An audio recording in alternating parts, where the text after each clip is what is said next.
Okay, let's see. Okay, now it seems to be picking up. I hope it's it's audible in the stream as well. Yep. Oh, yeah, sorry. I don't know what's up today. Or this week. It's a bit of a confused week. Yeah. Hello. Hello, Dewey Truby. um oh, Unity was giving you headaches as well. It's those weeks. Yeah, it's yeah, I mean, I'm really glad that I managed to to stream today, because it's always a lot of fun, and missing out yesterday and on Monday, and now I realized that there probably won't a Let's Play stream on Friday. Because we will probably join the mental health game jam, or it's. I mean, usually it's just the health game jam. It's a German game jam, and that starts on Friday. So yeah, probably no friend Bo, sadly. But maybe I will stream on the weekend a bit on prototyping. Because we have a team consisting not only of us ramblers, but also two friends that we got to know from the Behind the Screens podcast. So I'm very curious what we will cook up, and I hope to stream some of the process, because I think it's maybe also interesting to see how a game starts from scratch. But if Unity is willing, then today we can continue working on our vines and make some climbable. Because for now they, are just there and look good. Also, Belina tells me that she wants to, rework the asset for them. And I will show you how far we got. What I did off screen, because it's not too much fun to watch working my way through the code and finding the exact position where I talk to the UI and stuff like this. I did this off screen. So if you look, I just make it big for now. Yeah, if you can look in the game view, I put the vine sprite as placeholder, so now you can select this like any other one. And we can draw it. And once we did that, we can also delete it. So what I did off screen, off screen, not off screen, was basically just putting it in as a paintable object. I have a class that defines those, and I just needed to tweak it a bit so it fits the vines as well.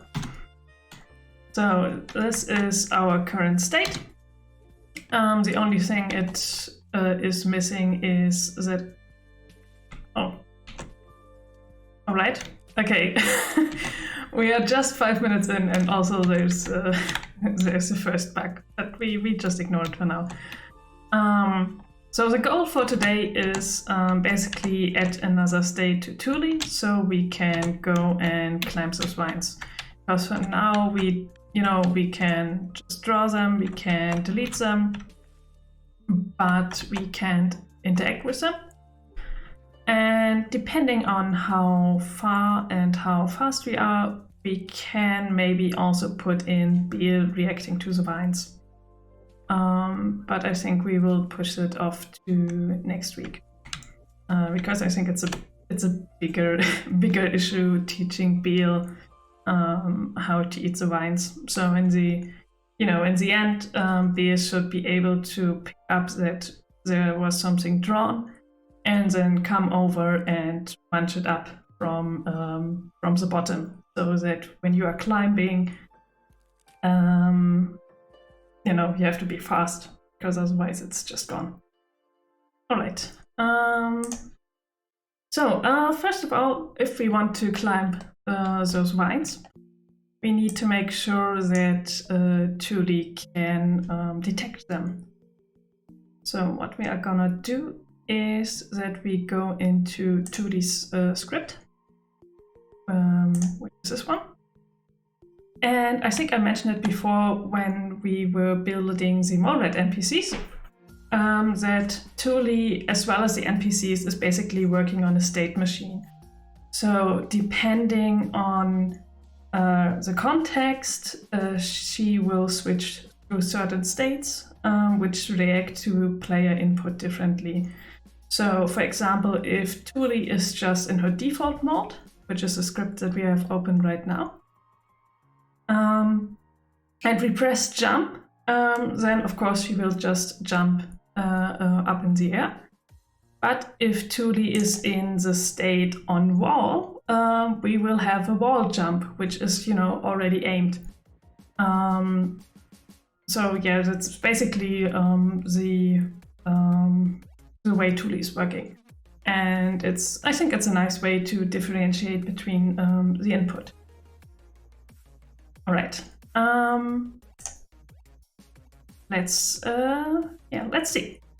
So first we have to figure out, okay, when do we need to detect that Thule wants to climb the vine? For now, I decided that we use our standard action key for that.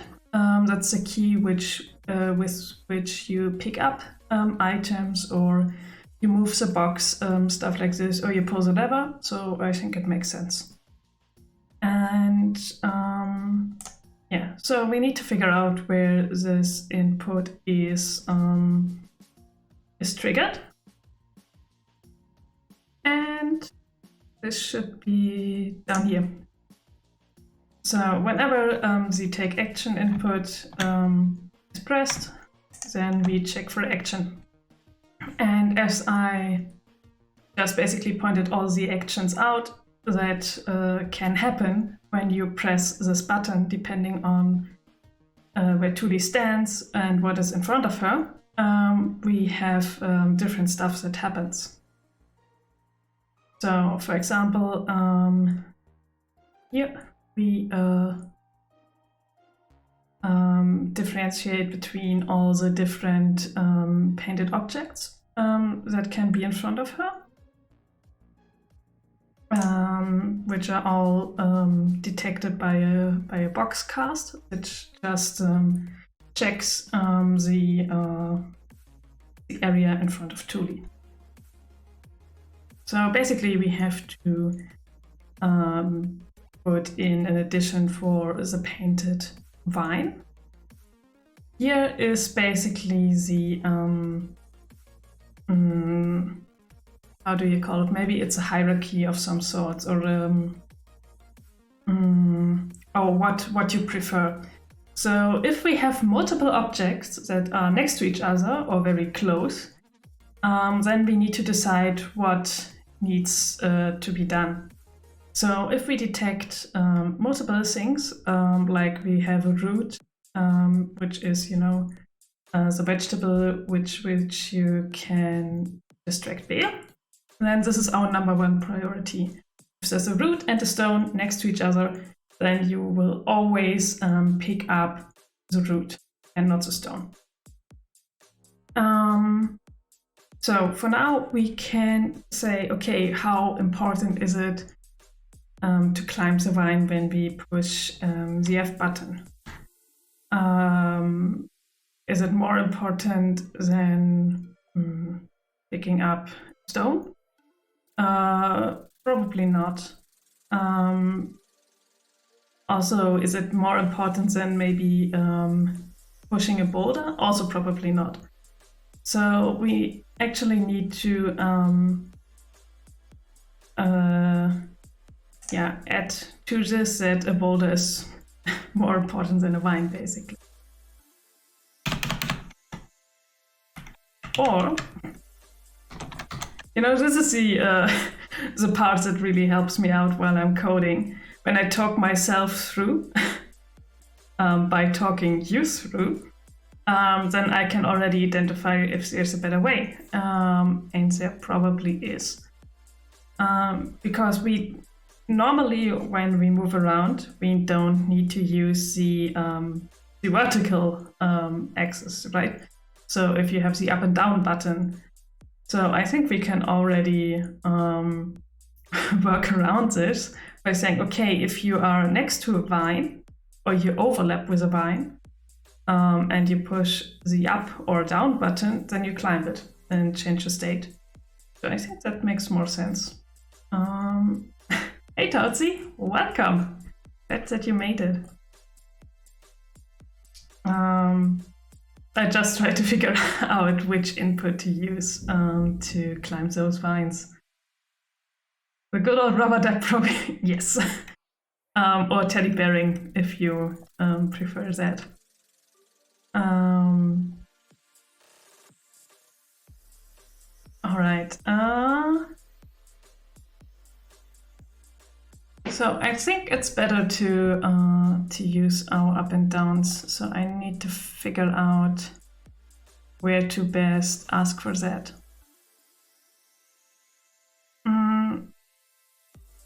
Because I think we first need to resolve the action button. And also the delete painting.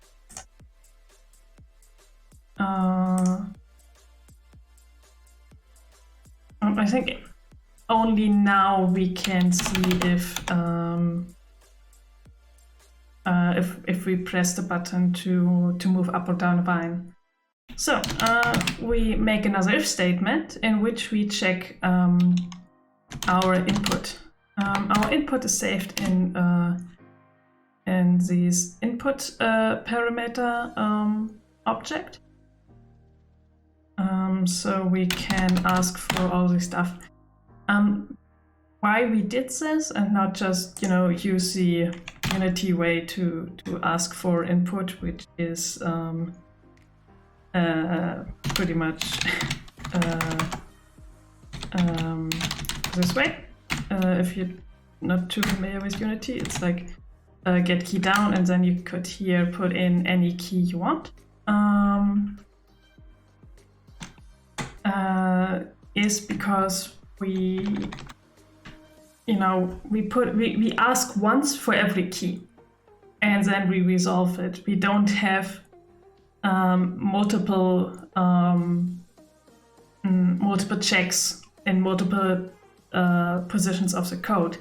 So it can never happen that multiple things are pressed very quickly after another, and it messes up the states or something like this. This is the whole idea why we put it into this this input parameter construct and give it into our state machine. Hope that makes sense. If it doesn't and you want to know more about it, please feel free to ask, as with everything else. If you have Unity questions or questions about Duru or game design, just go for it. And I will do my best to answer them. All right, so what I did here is basically just take the absolute value of the vertical input, because we can, go up or down the vine. All right, so if it's bigger than a certain value, then basically we need to change the state. So it's a chain of action. To not confuse the states, says to be true. Yeah, pretty much. Same goes for when do we check if we need to switch a state, right? Because here we can say, okay, the next one we need to go on. Here, for example, if we are next to a wall, is that 2D needs to go to the on wall state. But actually changing it, like transitioning, happens down here when we exit the state, because otherwise, you know, there is a bit of confusion and you have maybe some values that need to be set, stuff like this. All right. Here, for example, when our next state is the Thule carry object state, which we had after we resolved picking up an object, or which one, is to trigger the animation. So this gets set and then we go to the next state. Otherwise it could maybe happen that you have like multiple button presses and it messes stuff up. It happened in an earlier prototype that had a bit of a messier structure than this. All right, so to change the state, we basically need another one. And we need to add it to our folder here with the 2D scripts.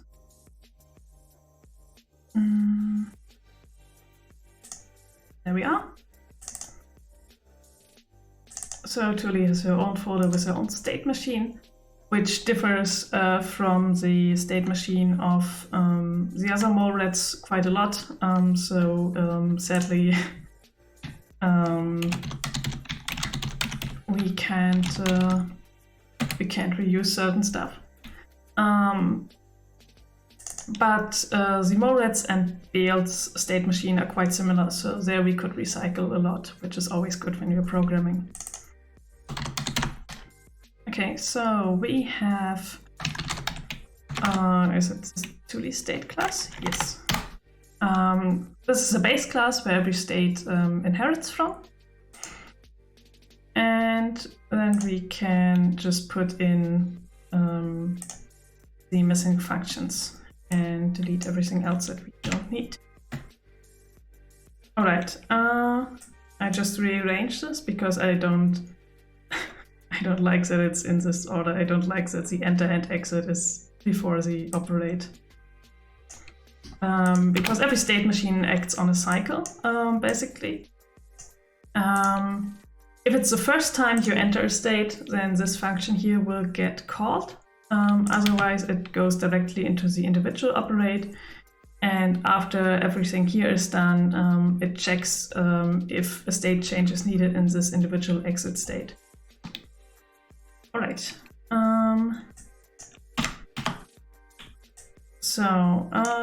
What we need to do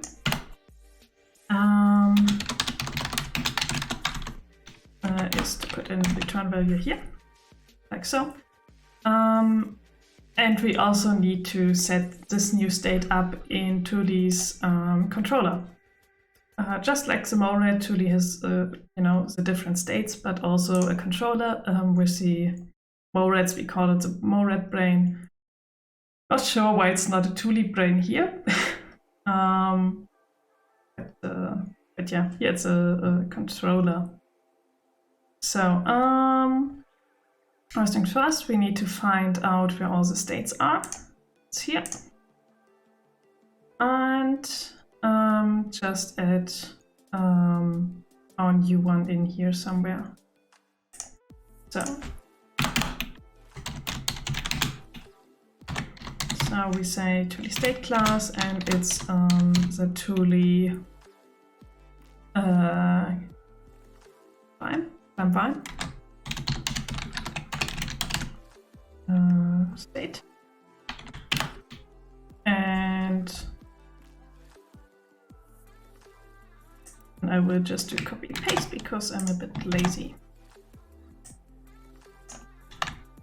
Or I don't know who it was, but somebody just said it's not lazy, it's efficient coding. So that's what I'm gonna do. All right. And then again, we need to put it down here as well, so that the variable exists. And yeah, okay. I was just cautious if there's some copy-paste error, but it seems it's not. All right. Good. So we put in the reference to the state. Now we need to set it up. Oh, first we need to find where I set it up. That's a function. Set up states. And it's basically the same with this as with basically the mored NPCs, right? That we need to make sure that the component exists on Thule. And if it doesn't, we need to add it like so. And then we set the context, which is making sure that our state machine can always reference the Thule controller, because here it gets all the needed variables that are not needed in a specific state, but need to be accessible from a specific state to determine, where to go next, for example. All right. Also, stuff like this, knowing if Thule is on the ground or not, to be able to make a decision. All right. Going back to our Thule default, we can now say, okay, if we have the vertical input that's bigger than 0.4, we need to check if there's a vine that we can climb. And we can do this by making a raycast or a boxcast, like we did for the check action, which is this. Also, I would just quickly delete debug. That is probably a year old or something like this. So what we're gonna do is make a raycast, see if there's a climbable vine, and if there is, then we change the state. And we always we only need to see if it's there if if the input is there. Otherwise, it's just a waste of resources. All right, so we will get a raycast hit.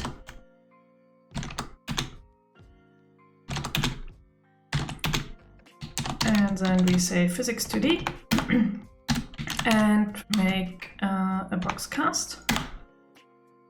And we need a box cast all. Probably not, because we only want to check for vines, right?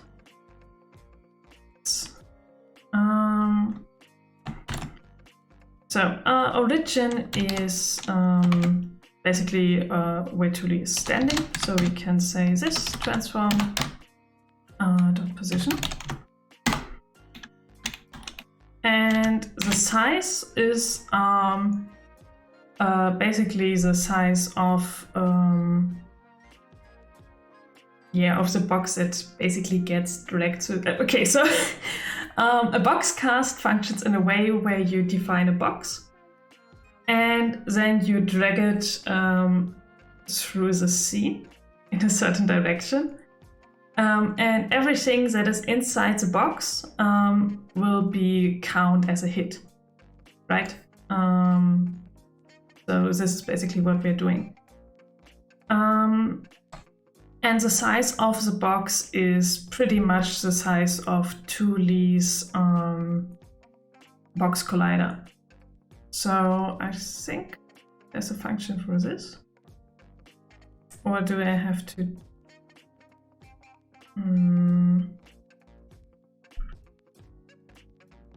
Let's see. Sorry, I'm peeking into my own code. I just want to figure out, before I do something wrong, how I did it before. And it seems I just made... I just used the box collider of the movement controller. Alright, so hashtag efficient coding. I just steal it, put it right here, and make.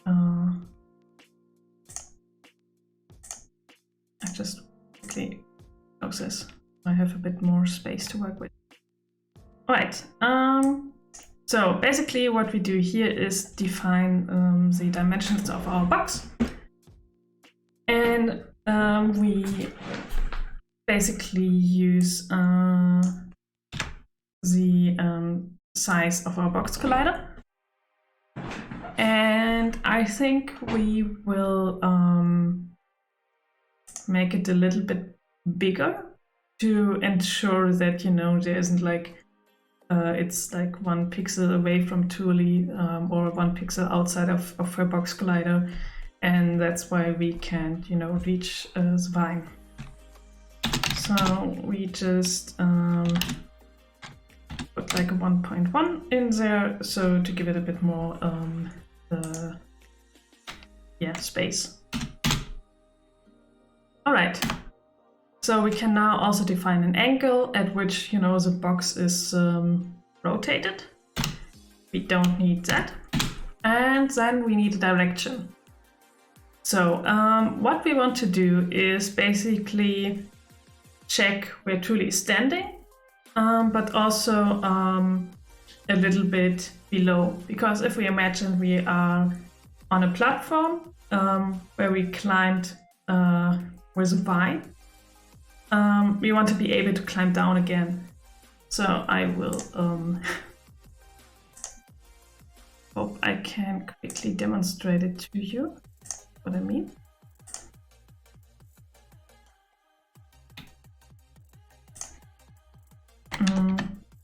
All right, so if we have our vine here, down the stairs.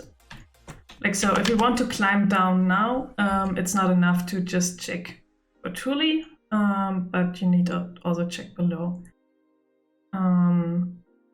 Just wondering now why it's not stopping here, but we will figure it out later. All right, so we check in the direction of vector 2 down. And now we also need to say how far down we want to check. I think 1 is probably fine. And we need, I think we need the layer mask as well, probably. Yes, the layer mask. So probably get this through context dot manipulate class mask. All right, still has a problem.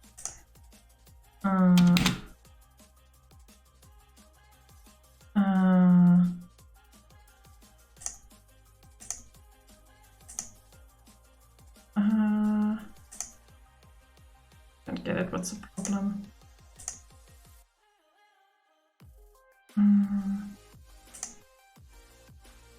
Where's the distance? Where's the layer mask? Where's the angle?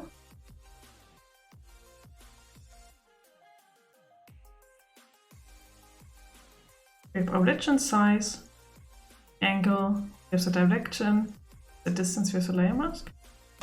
Oh, is it because it's missing a float? No. Okay. Hello, Boris. Welcome. Glad you made it. Also, sorry to hear that Bebot isn't working. So Boris says Bebot isn't working, so I'm now working on a system. So functions get called every hour, but only sends a message once every 1 to 3 days. Okay.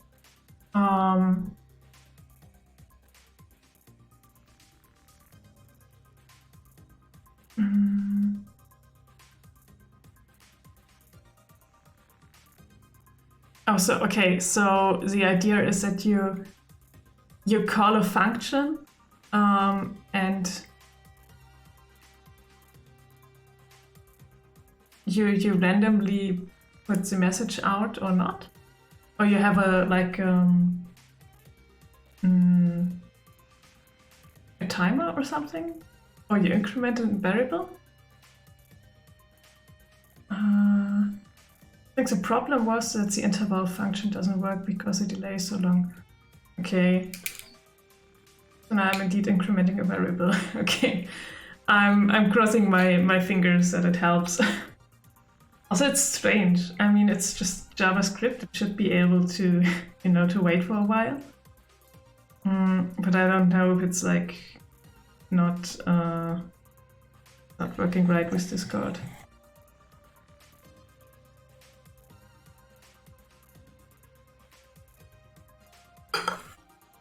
I'm testing if that is indeed the problem first. I'm not doing unnecessary requests.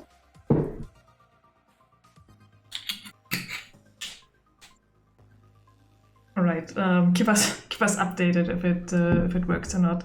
So if you don't know, if you're not on our Discord, Boris was kind enough to create a bot of our companion Beel.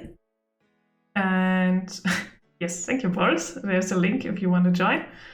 And the idea was that Beel is always putting some negativity in the Discord chat, and then everybody has to send positive vibes to scare it away. So yeah, but apparently Beel is as unhelpful in Discord as it is in Duru. But I'm crossing my fingers.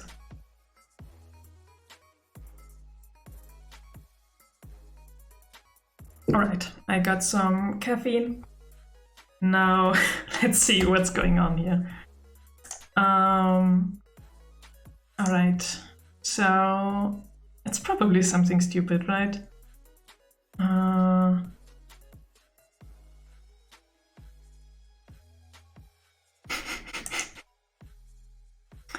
All right, it's the stupidest of things.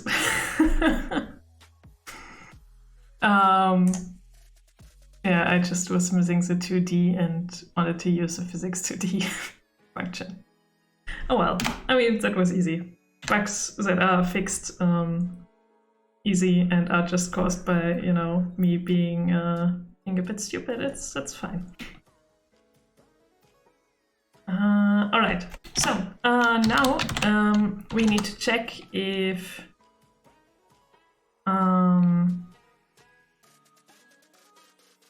yeah, what do we need to check? Oh, we need to check if we indeed hit something. That's what we do. So if our collider of our hit object isn't null, so it's not empty, and we know that we hit something, then we need to change state, right? So we can say next state equals context dot climb wall. Fine. Yes. Like so. And then we need to return so we don't mess about down here. All right. Does this make sense? I hope so.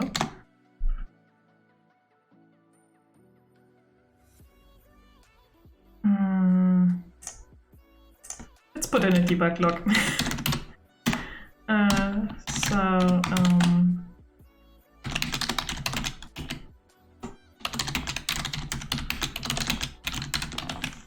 Alright, so now we want to check if we just hit it, and if we do, then we can move on to the next step. Also, seeing this, I think I need a dedicated layer mask that is just consisting of the vine, because otherwise we will get it confused with other objects. So I will set this up in a second.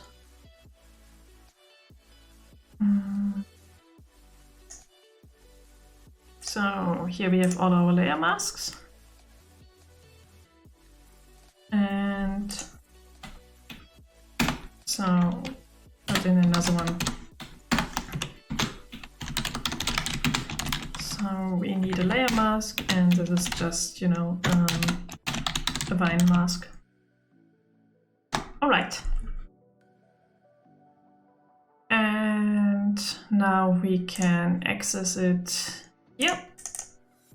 Oops. I do. Thinking too fast. Vine mask. Okay. So let's jump into the Unity editor and hope for the best. So here we need to set the mask in the editor.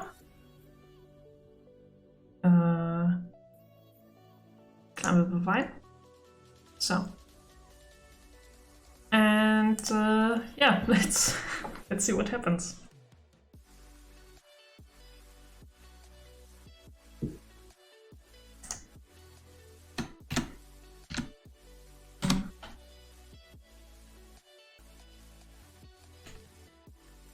All right, go here. Just clear the console. Yes, okay. So we get the I want to climb the vine message, and we get also a not implemented exceptions, but you know, that was to be expected. Right, so now we can move on to the next step, which will be in the climb bind state.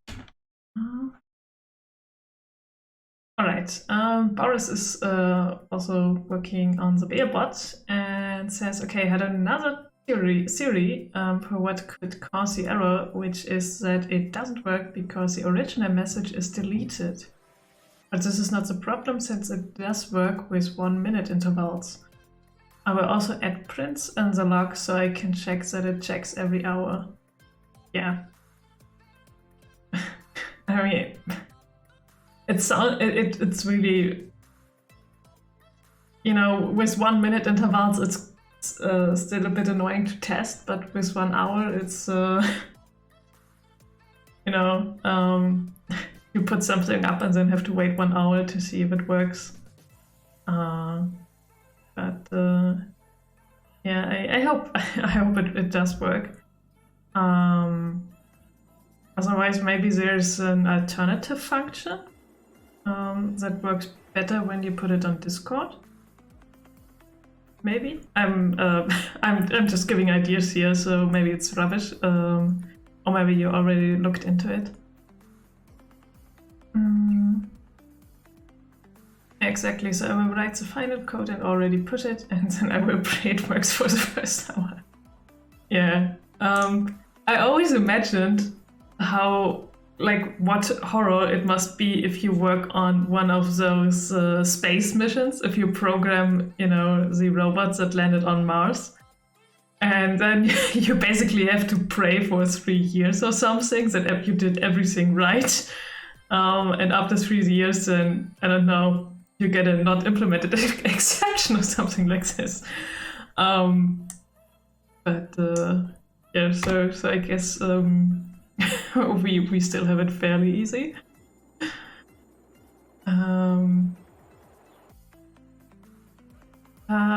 Process, I don't know, I don't have a lot of experience with JavaScript, so I honestly don't know. I mean, the robots are panicked, but the rockets are worse since there are people inside. Yes, I mean, the, you know, the loss is much, much worse. But, you know, I just imagine when you worked on something and you don't know for sure, like for 3 years, that it works. Or maybe you just move on and you already work on the next robot, so if that one fails, it's, you know, it still sucks, but it's not that bad during the time. But yeah, I don't know how space engineers that create robots work through that stress. Or if it is even stress at all, or they just say, okay, I just do my best and then I put it on Mars and then I work for the next thing.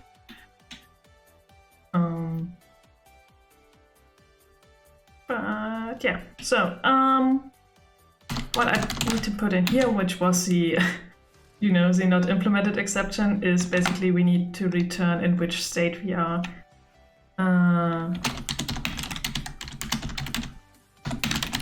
So it's, it's just for debugging purposes, this function.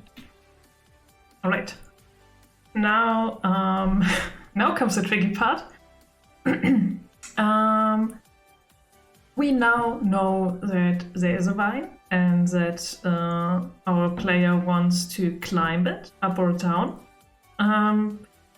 But we need to basically create a reference to the vine so we can, we know where it is so that we can move Thule up and down. And yeah, so this is where the Thule controller comes in. Because here we can store the vine actually. So oh look, look who wanted to clean up the code and didn't do a proper job. Is this still used?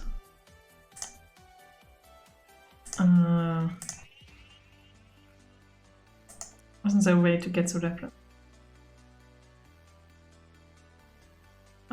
Find our references. It is. Oh, okay, so that's just a prefab. Right.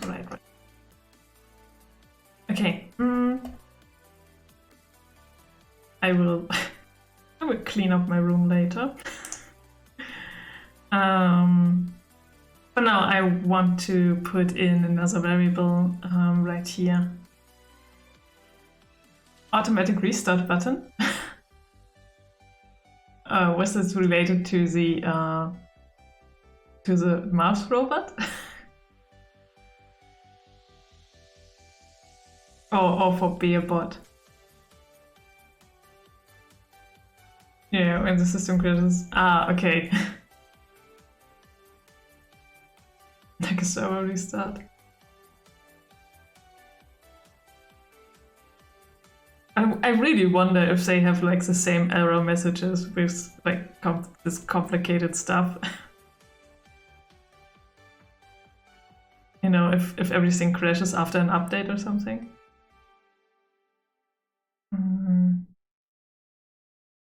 Okay. So I think I will put it down here because we have here the game objects that Thule can interact with.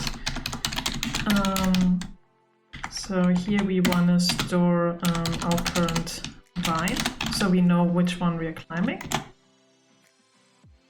And we need to fill this variable when we detect the vine. So sorry for hopping so much through the scripts, but here we need to, ensure that the vine is set so we can use it in our climb vine state. So we have the current vine and it's just in game object. So we can say hit collider.game object. And this way we have the reference.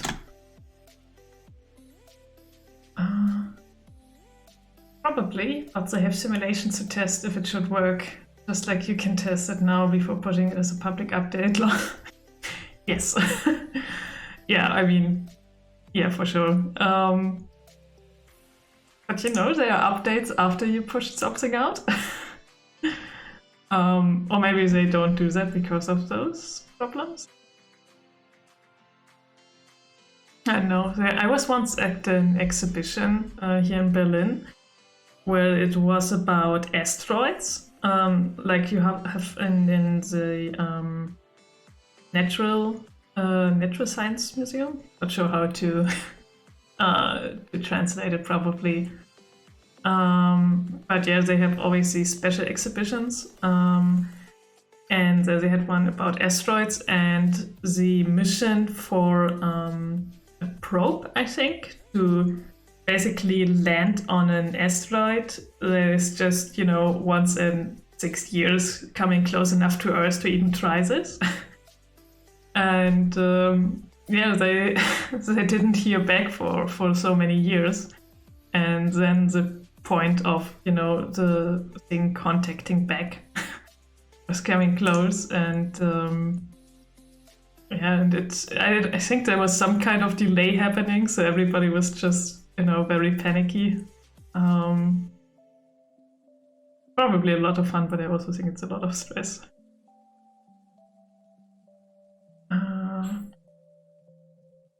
I always wanted to make a game about, learning programming. So maybe that's a fun way to learn programming. If your mission is to program the next probe to dock onto an asteroid, and if you messed up, there's no important data to be held. But yeah, that's the next project or side project. For now, we want to climb vines, which we know we can, so we can delete this and go into our freshly made climb vine state. So, what do we need to do? Basically, we need to check if our player wants to move up or down along the vine. Maybe position Thule accordingly. Later on we also will have animation for it. But now we just have to imagine the Thule's climbing. So what do we want to do? Let's have a look at it and figure it out. So, idea is we have a vine and basically want to position Thule. So I think to communicate to the player that something happens, we want to have a, like this, like a little bit off ground already. And alright, what should be the position?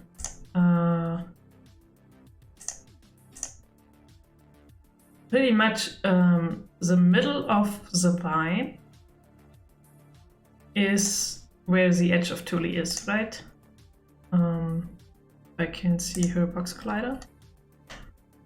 Yeah, I mean, it's close enough, right? So we need to put Thule basically her box collider half size to the left of the middle of the vine and a little bit up. So we know that something has happened. All right. So that's what we do in this individual enter state, because it's the first thing that needs to happen when we, for the first time, enter the state. So, let's see.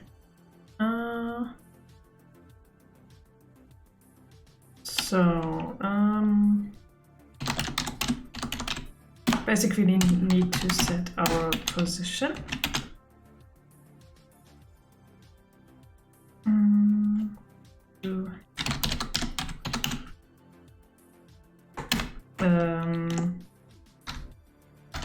We have our current vine and we need its position.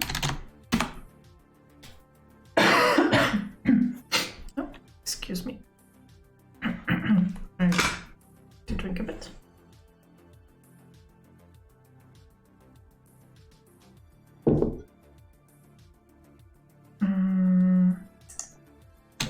So yeah, we need the position.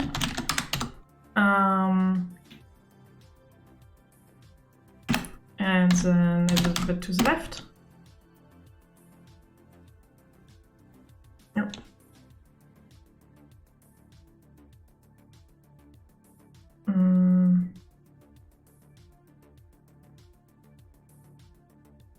And then probably a little bit up.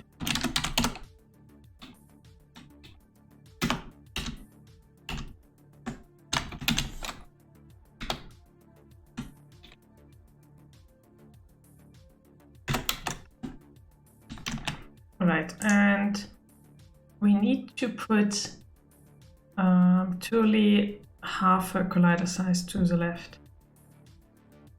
So we will say left times context movement controller box collider, and then I think it's extends. No, is it size?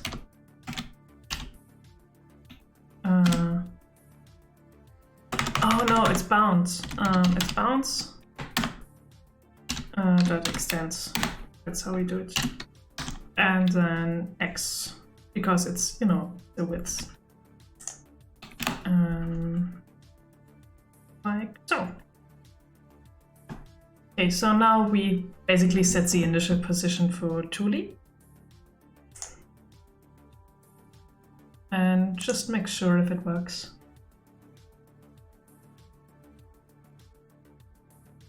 Okay, Boris is testing. Sorry for that verbal typo. Boris is testing the code, but with 10 seconds instead of 1 hour, and it seems to work so far. Okay. So next will be 10 minutes testing interval, or do you go straight to 1 hour? See if it works.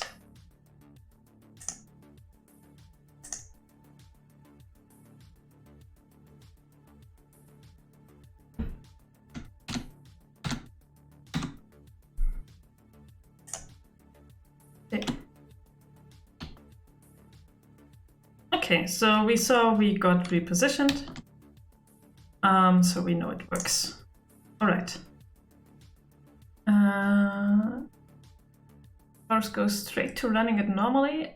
This is just to test if I didn't mess up the rest of the code when I tried running it for 1 hour. Ah, okay.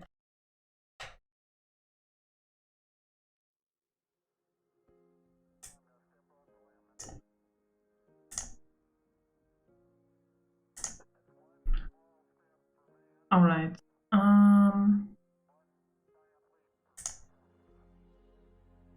So now we need to move Thule along the vine when we push up and down. So how to best do that?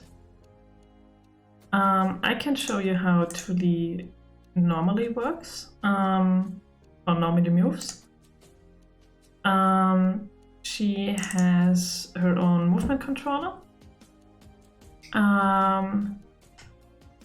And you know, these are all the variables that you can tweak to adjust her movement and how it feels.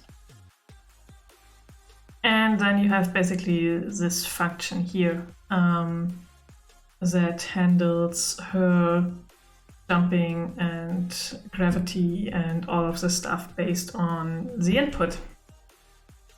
So what we probably need to do is to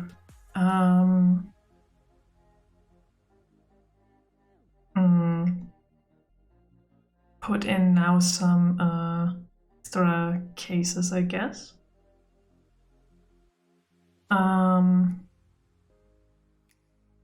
All right, let's see.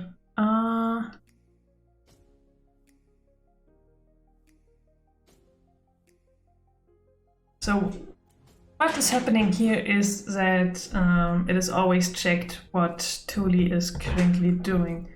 Like, is she moving an object? Then she will move differently. Is she currently, we lock the input when you wall jump, so you don't, make the mistake of jumping and still pressing to the right to hang onto the wall, and then you would have a very stuttery wall jump. And this is basically all happening here. So I think we need to put in something that checks whether or not Thule is on a vine. So just like this function that checks if she's moving an object. And if so, we basically just need to worry about her moving up and down, right? And maybe jumping. But, you know, one step at a time. First, we need to worry about her moving along the vine. So,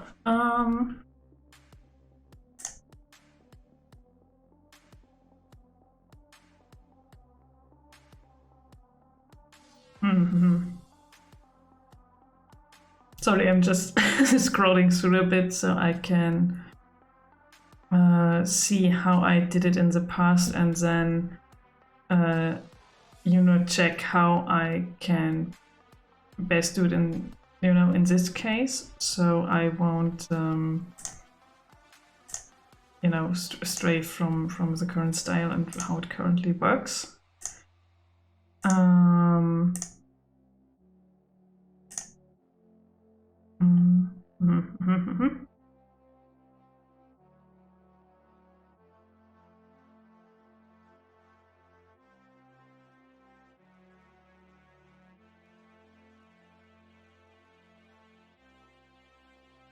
Okay, I think we have a reference to the context, right? Somewhere. I'll just check.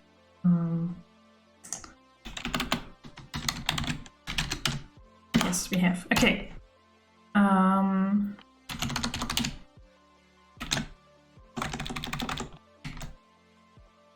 Okay, so we will put in our 2D controller a function that tells us if we are currently climbing a vine or not. Because this way it's, you know, much easier, and I think that's already how we do it. Hopefully, maybe. Let's set up the state. Alright, so we have all these situations checks. And here we will just add one more. So it's climbing vine, that's what we call it. And only thing we need to check if the current state equals to the climb vine. And if so, we return true. And otherwise we just return false. And that's basically it. I need to go for half an hour, says Tautsi. If the stream ends, and wish everyone a nice evening. Otherwise, see you later. Yeah, thank you for stopping by, and maybe see you later. And have a nice evening.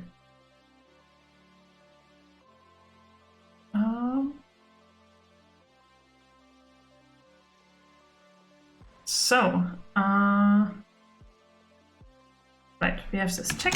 Now we can use it in our movement controller.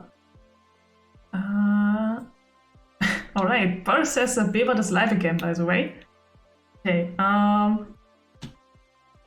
I will check it later. Because I always turn Discord off. So there are no, you know, things and interruptions. Right. So we check if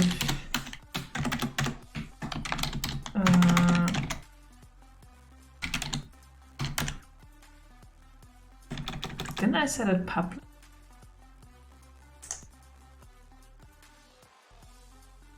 Yeah, no, it's public. Why can't I?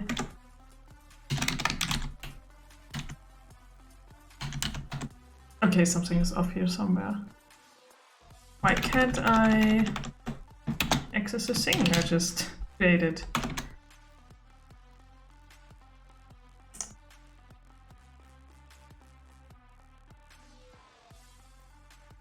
Wait, what?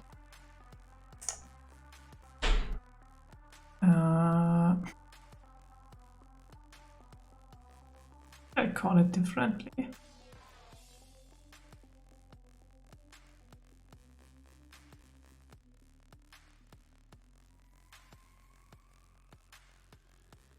Okay,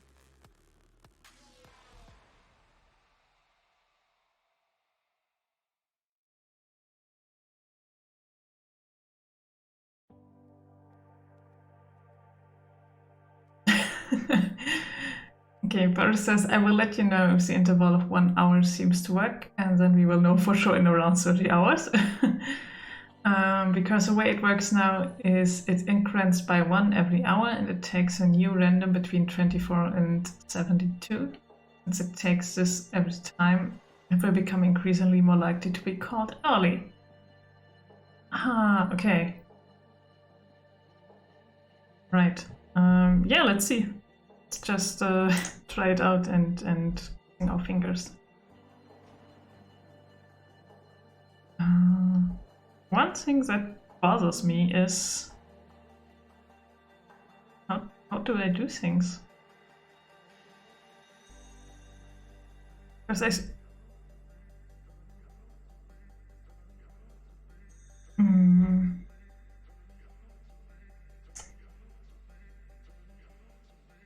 do I just put it in?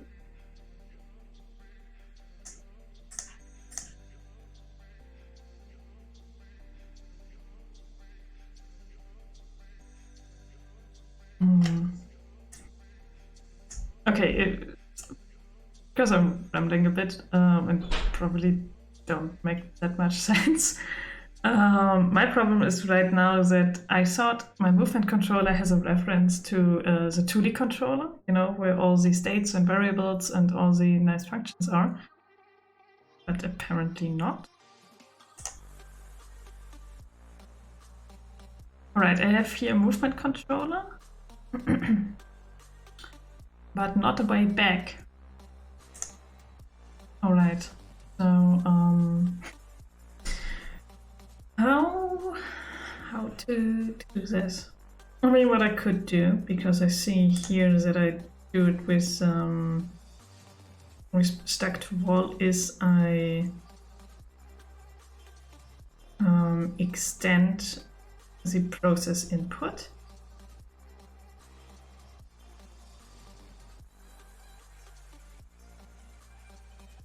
And put in another boolean. So what I could do is do this. So say that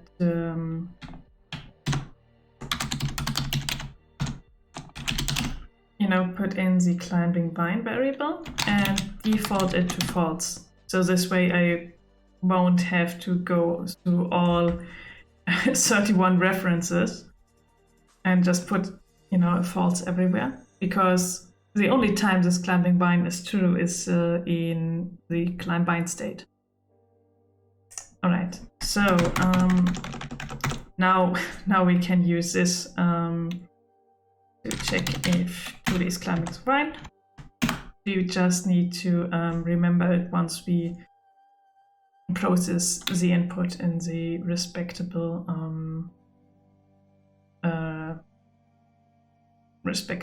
class. Right, so we say climbing vine. Oh, we know now that we are climbing a vine. What do we need to do? We need to use the vertical input. And we need vertical speed, right? Because for now we only moved horizontally, so we need a climbing speed. All right. So here's our normal movement speed. Oh, that's the wrong bracket. This one. So we create another field for our public float climbing speed, and then default it to, you know, some value, maybe 5. All right.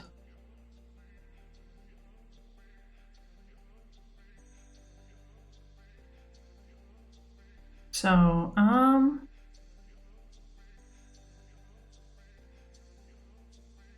now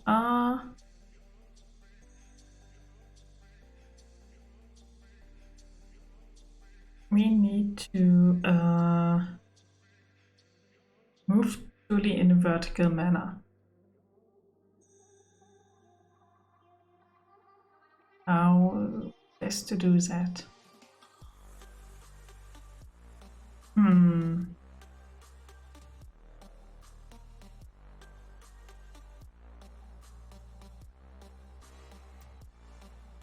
I mean, the thing is, I don't have a function already for that.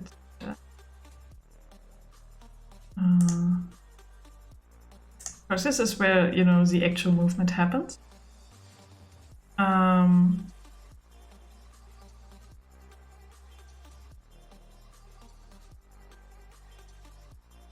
So I think the only thing I need to do is check for vertical collisions, you know, if he's hitting the ceiling. And then translate her movement. So let's just try it. If we get some funny bugs out of it, it's still okay. If we get some bugs that won't go away, then it's it's less okay. All right. So what we do is basically use our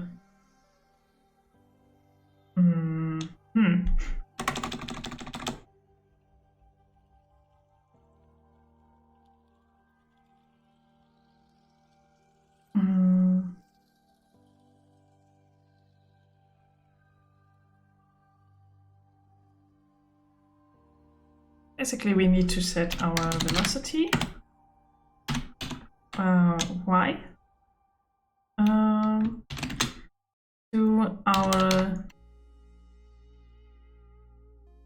input dot y times our climbing speed. Climbing speed as well. All right. Then we need to check for the vertical collisions.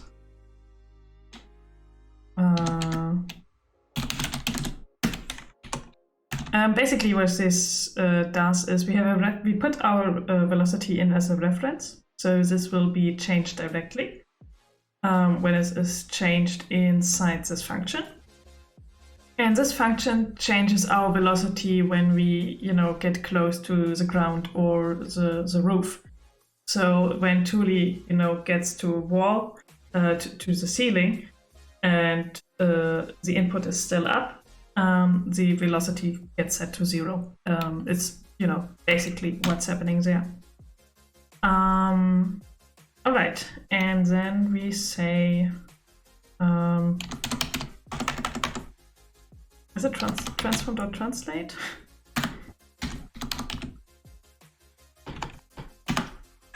Right, and then we just put in a new vector, because we don't want any side movement, right?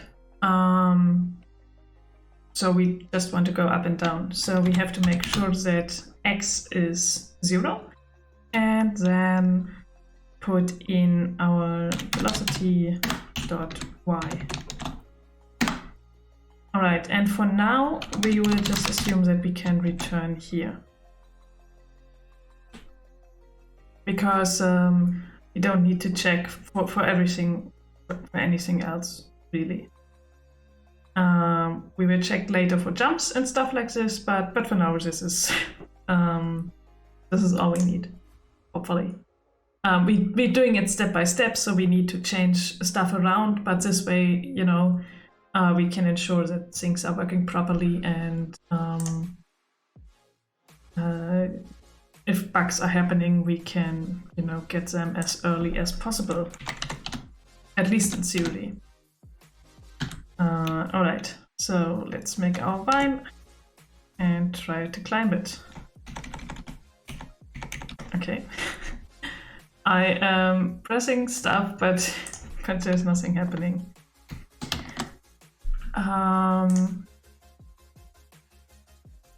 Oh, okay. So yeah, that's on me. Because we are not doing anything once we entered the state. we saw that we position ourselves like next to the vine, but here in, you know, the loop, there's just nothing happening. All right, so we need to, of course, call the function in the movement controller. A process input, and you know, put in our input parameters in the correct order. I just will program efficiently, and put in everything that we need here.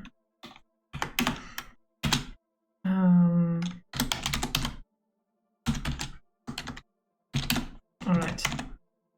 So let's just play this again.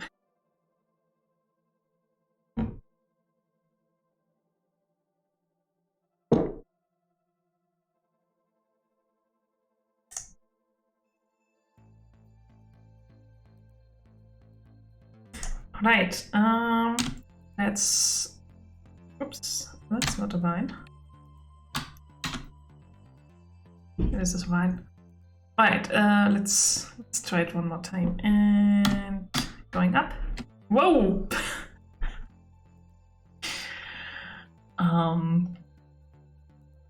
She's still going, or is she coming down again?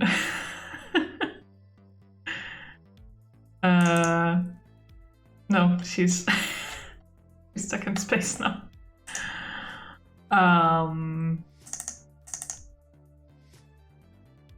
To the moon, yes, to Mars even. I just maybe 5 is too fast. Just put 1 in.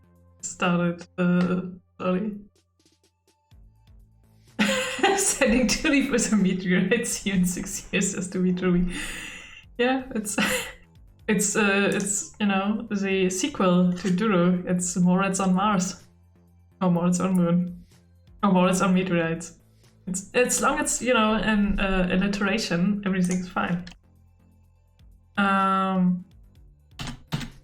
Right. Let's see.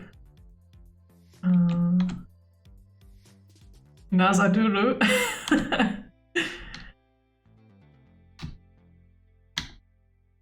Oh, if I press down, I can stop her from going even higher.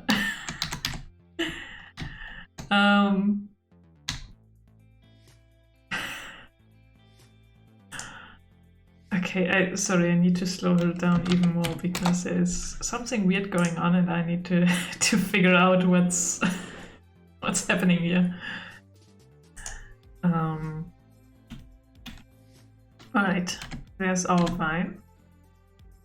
And I just, you know, just quickly push the up button. Things happening. Okay. She's moving up there. But why doesn't she stop?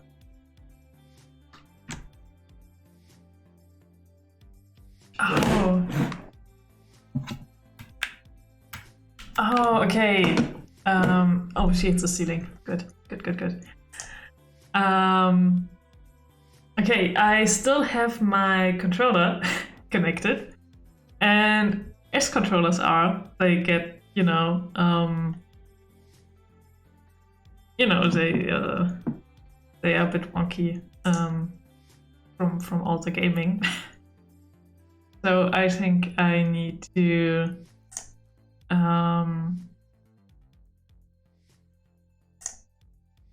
put in a sensitivity for the vertical axis.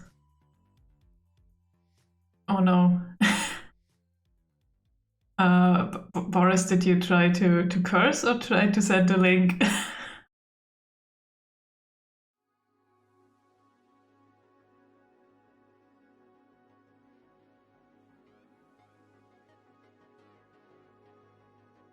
Thing is, I know that you know that you won't post any spam, but I, you know, we had spam, so links are disabled. I don't know why it says couldn't find that clip.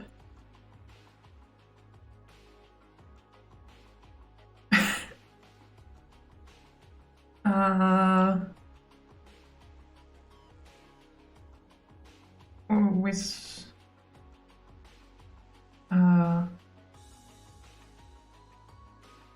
can I? Is there a way that I can allow links afterwards? Is there a way to moderate them? Also posted it in the Discord. Oh, you created a clip of our Thule moon mission. You can make trusted people moderators. Yeah, I was thinking about that just now because it got.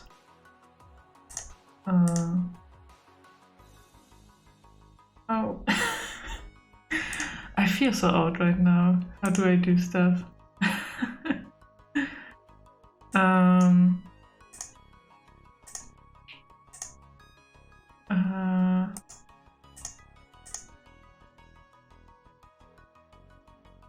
Oh, look, there's a button. I press it, let's see what happens.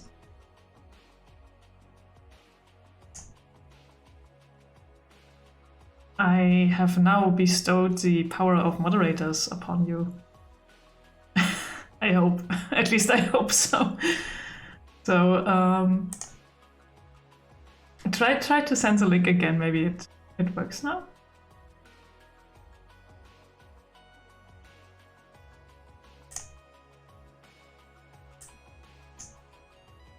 Aha! All right.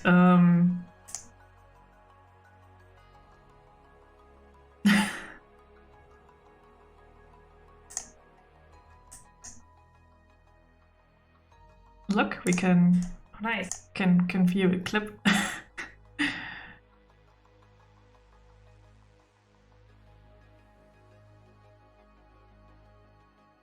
Oh, that's actually really nice. So now we can debug on screen whatever. It was fast. Great, I love it. Thank you for the clip.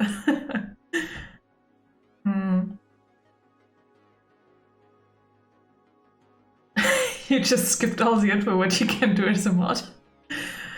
I'm probably there's I think there's probably a help page on Twitch somewhere, maybe. Yeah, but thank you. All right.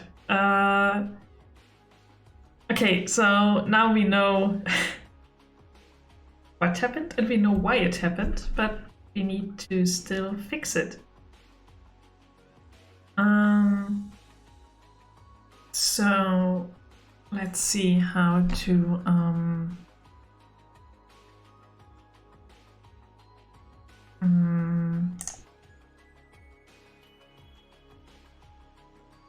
I think we just need to put in a threshold, right?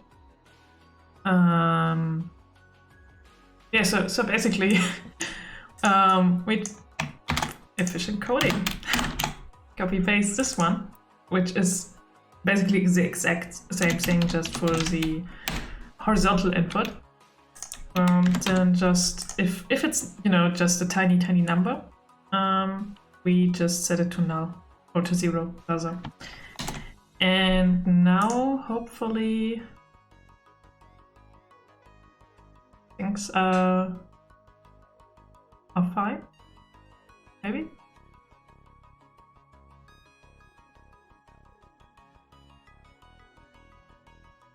All right, let's see.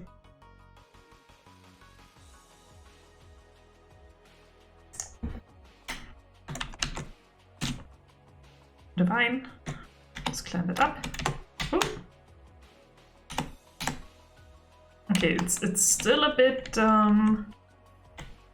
it's from 0 to 100 in a few seconds.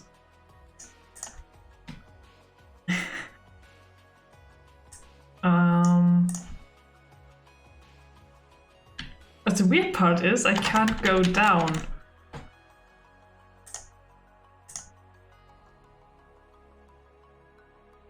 Why is that?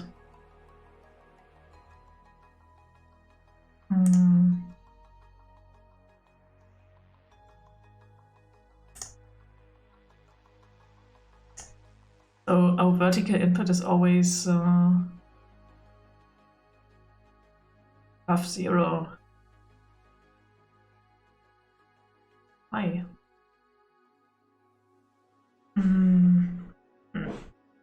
I think we will quickly make a debug block here.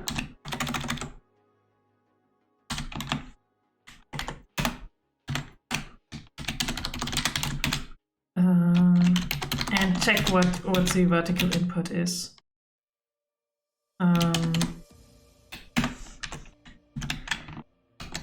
Maybe something stupid happens on the way and it's always 1 or something like this. Even though I don't know why it should. I shut up and test and see what the log says instead of speculating.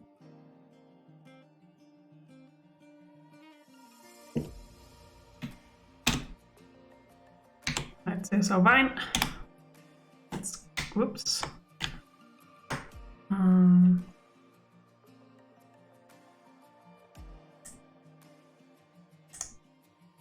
Okay, it currently says that the input is 0, which is right. And we press down and it goes to -1 like it should. But nothing happens.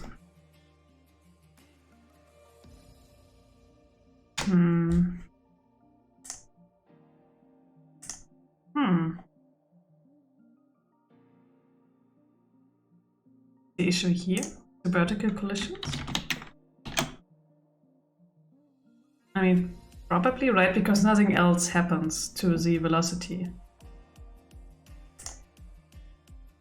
So let's see.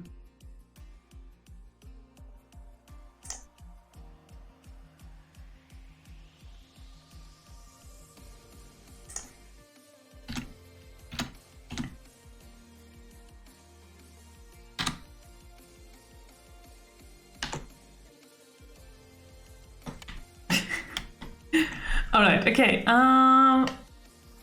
So now we can go up and down as we please. As long as we are, on the line of the vine. But as you can see, we can go down in the floor, and we could probably go through the ceiling. Yep.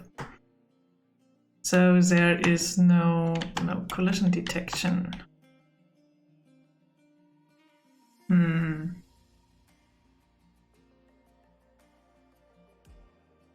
So let's see what we can do about it.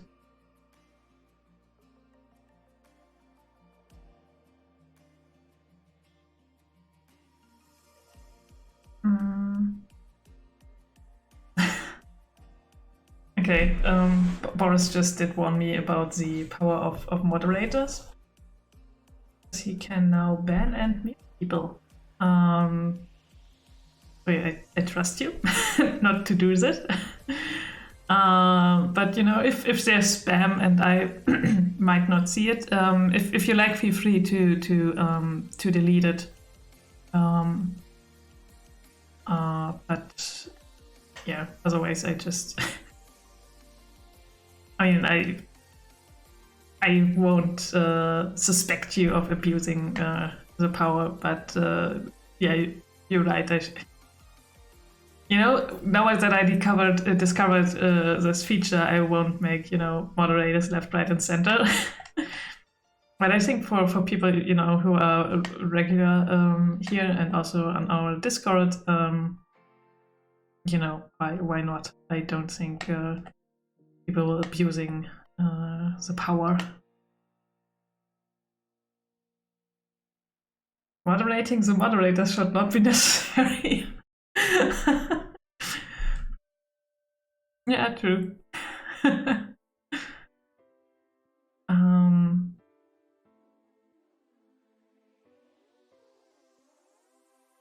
All right. Okay. So the question I'm now asking myself is, when I need, you know, different stuff for collisions,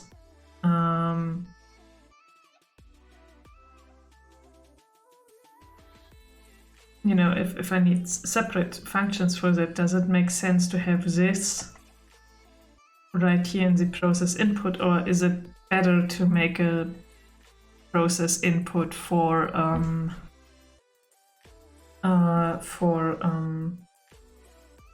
climbing vines altogether, but then I will have like duplicates from code, like the wall jump and stuff. That's a bit. It's a bit of pure.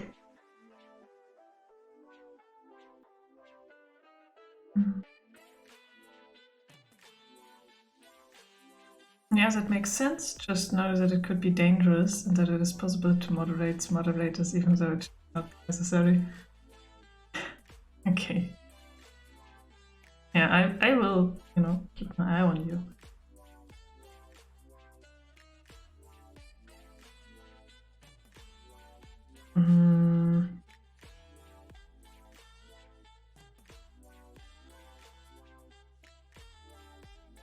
All right, okay. Let's figure this out.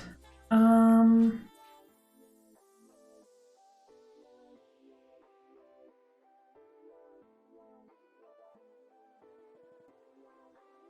thing is, I eventually need to use this function when players press the jump button, right?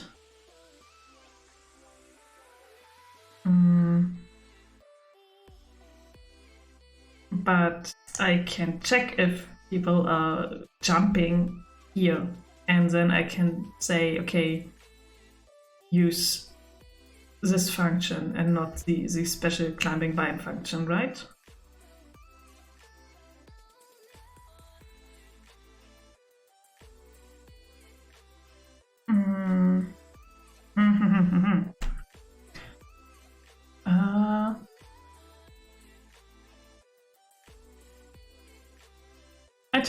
I make a separate one. And then I will make the I differentiate in the state whether or not I use, you know, the other one or the special one. All right, okay. So this can go. This one as well, and all of that. And we just, you know, create an entire function just for moving up and down the vine, and hopefully make our lives easier that way. So we just say public void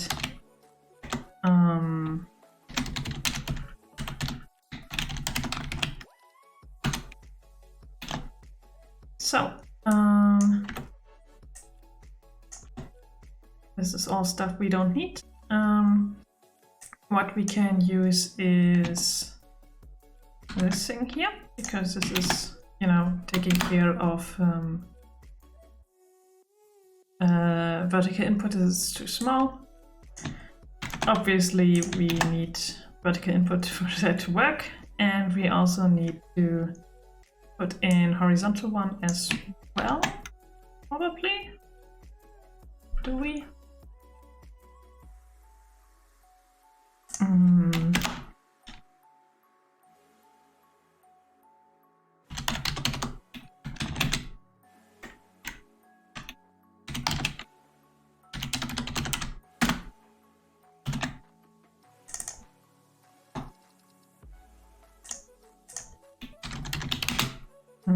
Probably not.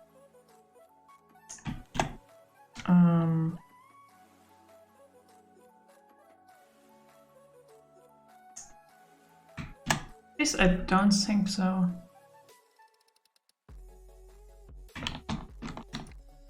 I mean, when we press left or right, or sometimes when we are climbing a vine, then we probably want 2D to fall off, right? But this is something that we handle here. in the climbed vine state.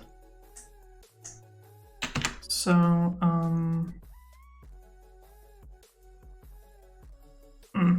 that's you know, when I was planning this out, like what I want to do, and you know, preparing, I didn't I didn't know it would get so complicated in like in terms of where shall I place the code and stuff like this. Welcome back, Dalsy. Yeah, we are still going. Has it been half an hour already? I'm not sure what the last thing is that you saw, but yeah. We make too much progress. I didn't make too much progress. I don't want to drag you guys down with me, because I'm contemplating where to put stuff and where the functions should be.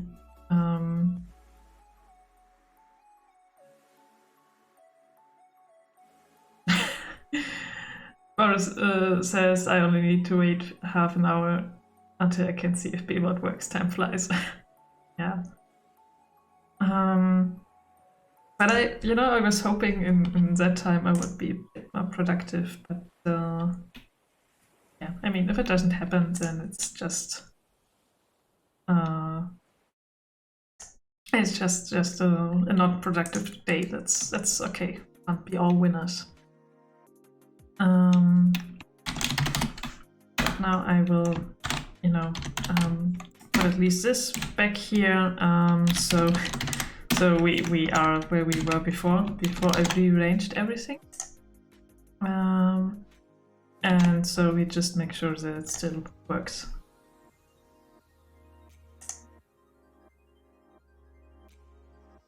Also, Talzi, you missed the moon mission that Julie went to. But don't you fear, Boris made a clip out of it.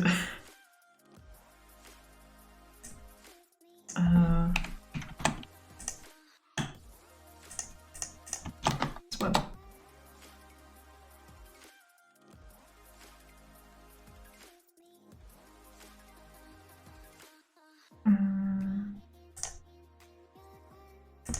Okay, let's hope she doesn't do that again. Okay, we have a vine. Oh, that might be might be fun if, while the vine is climbing up, you can already climb onto it and then, just get dragged upwards. Okay, but this is how we did it before. Now we need to check if there's a ground. And if there's a ground and we push down, we want to get off the vine as well, I think.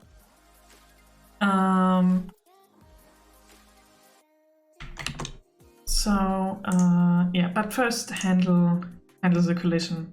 And we will do this here, I think. Alright, so what we need to check is if Thule is, grounded, basically.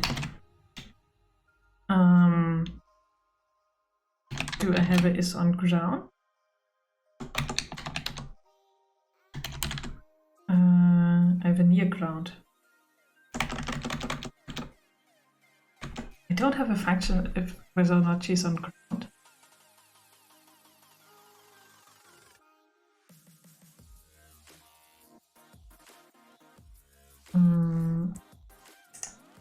There's a near ground.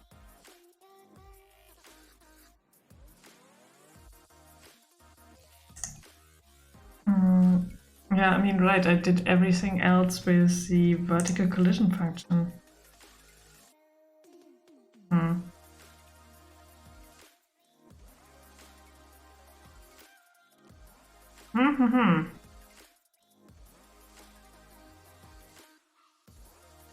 All right.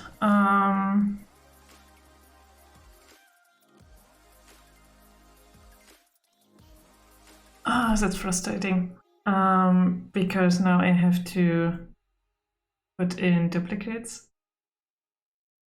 Hilarious. Yeah.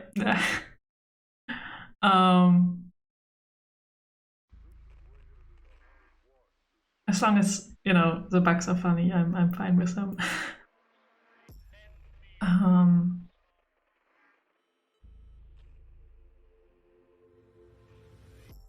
Okay. How do I do this? So here we have, this is a vertical collision function. Like normally it takes into account where Julie is and if she, you know, finds the ground. Also if she's like climbing slopes and things like that. So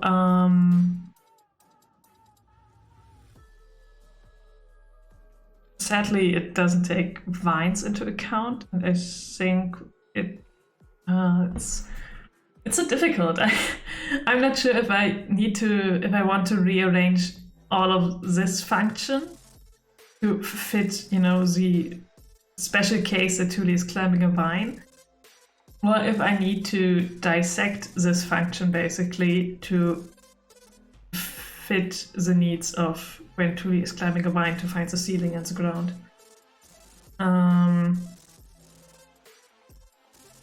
Yeah, it's it's annoying, but I think I have to make a special vertical collision while climbing function.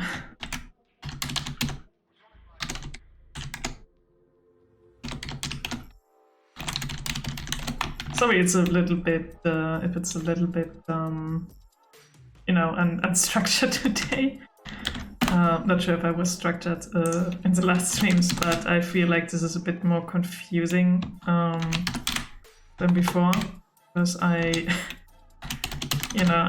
need to move stuff around, and I'm debating a lot with myself where to do things instead of actually doing them.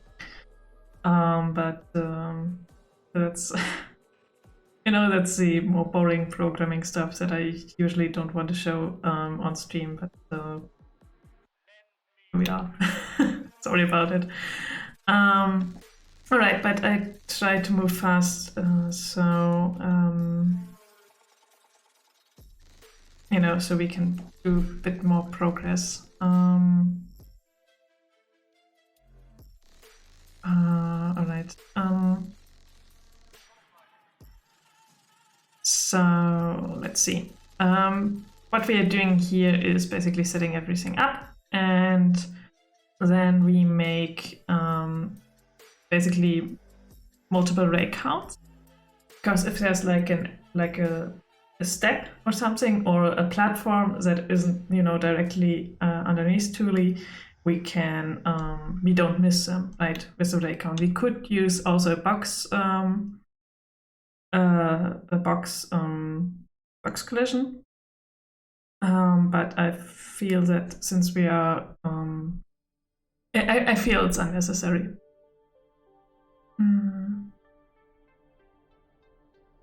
Hey Phaedry. Phaedry says, I spend a good 60% of my dev time just staring at the screen thinking things through. Yeah. Yeah. It's I mean, it's normal, but I'm not sure if it's fun to watch. Well, I'm basically doing this and then rambling on about it. Alright, but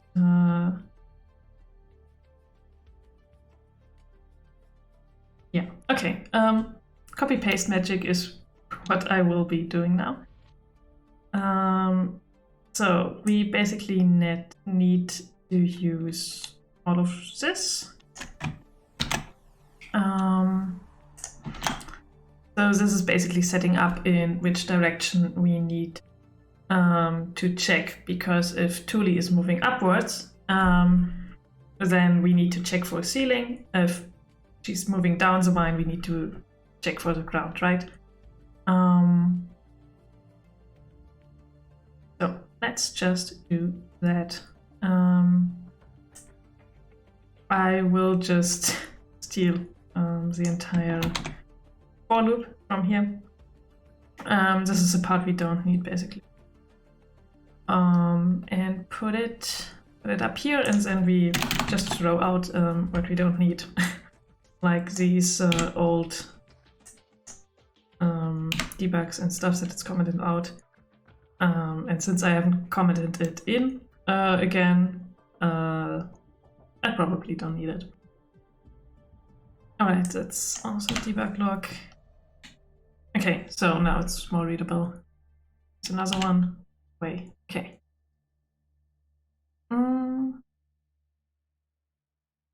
Alright, this is an interesting one.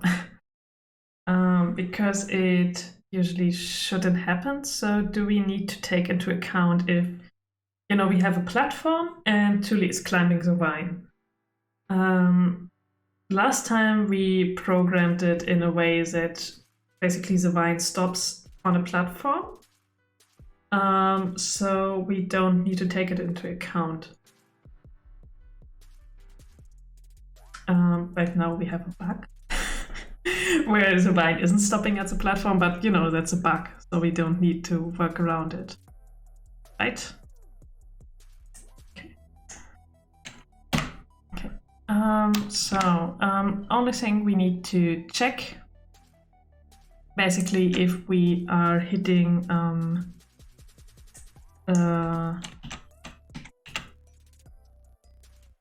if we hit something.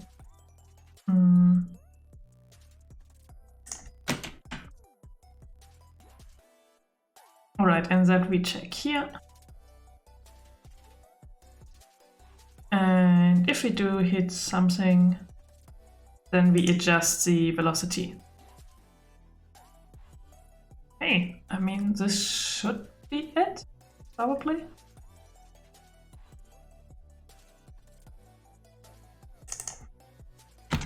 I just say that should be it and then hope that I'm right in 10 minutes. Okay, so here we need to check for the collisions. Put in our velocity. Not up there. This needs to be down here, I think. Okay, like so.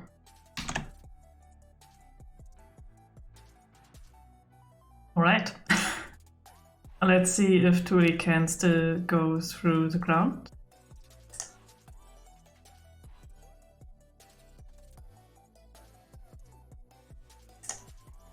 Okay. Oh, there's a vine. Find it. Oh no. Now we can't go down anymore. Why not? Why can we go up but not down again?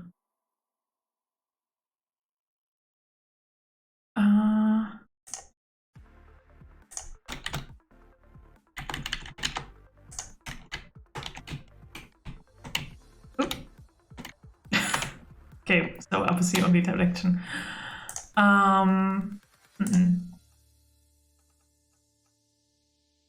It probably sees the vine as a floor or something.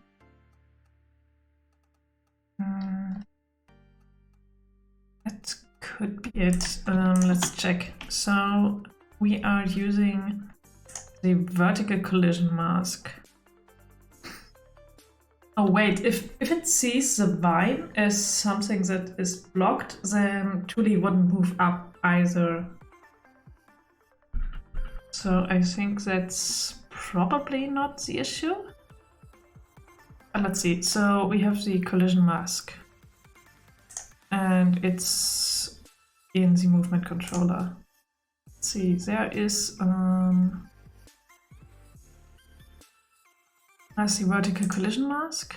And we have the moving platform, stairs, doors, pressure plates, doors again. Okay, and the ground, not the vines.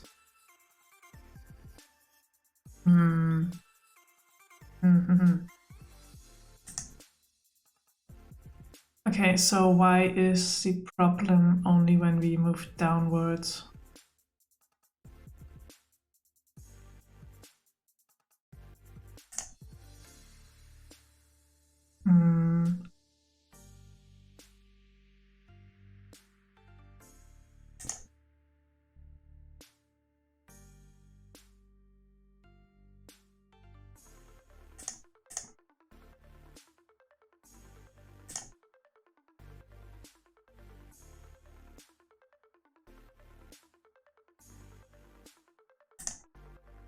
I mean,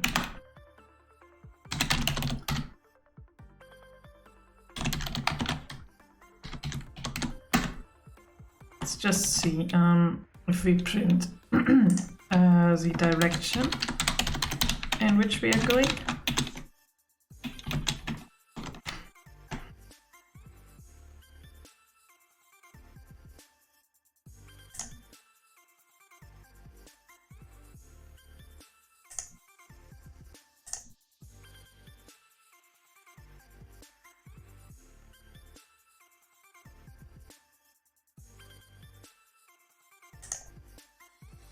Okay, here's the vine. Let's try to climb it.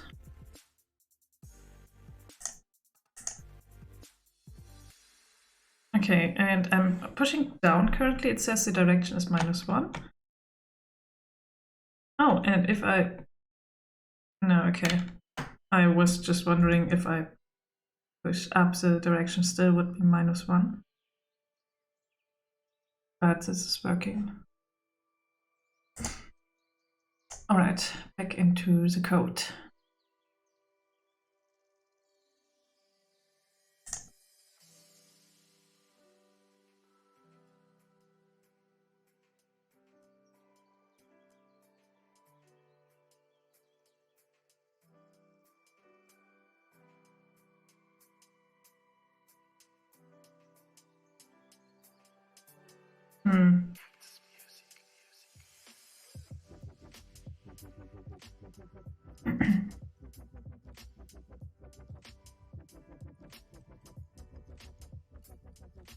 Okay, let's see on which parts.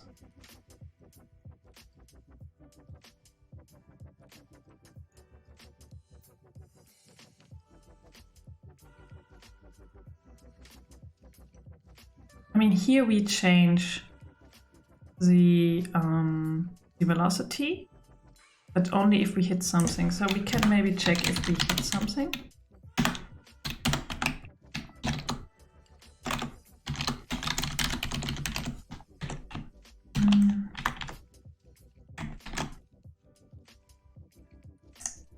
Oh, am I using the right function up there? I do. Okay. Just thought I maybe did a stupid mistake where I mistyped. But alright, let's see.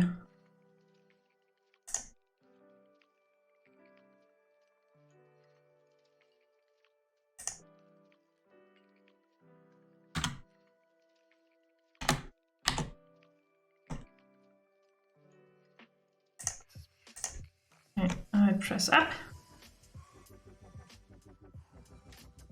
Interestingly enough, she is constantly hitting something.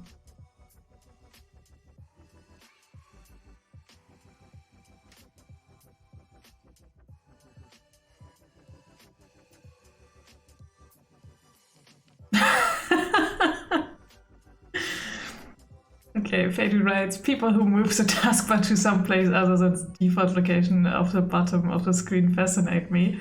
Like, how different is your brain to go now the right side is what makes the most sense. No, but it's just a curiosity. To me, it doesn't bother me up here, like to the right. Because I have, you know, a tiny bit more space here. And also I still be able to read what the different windows are. doesn't know if it makes sense, but it's to me it bothers me down here. Can't you tell why? It's probably these the 1 centimeter of extra space on the screen. That's what I'm aiming for.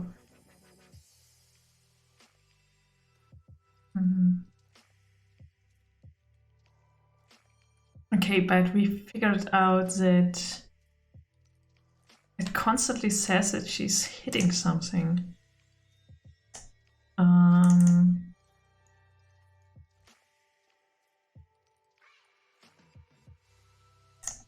mean, let's just figure out what it is. I could have done this before, but didn't think of it. So we can just print the name of the objects that we hit.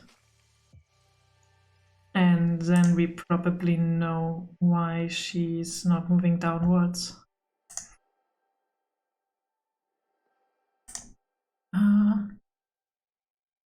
Just differences in how your brain works, I'm sure. We all have our own little neural nets running in our skulls, and yours has decided that the right side is the best place. Brains are cool.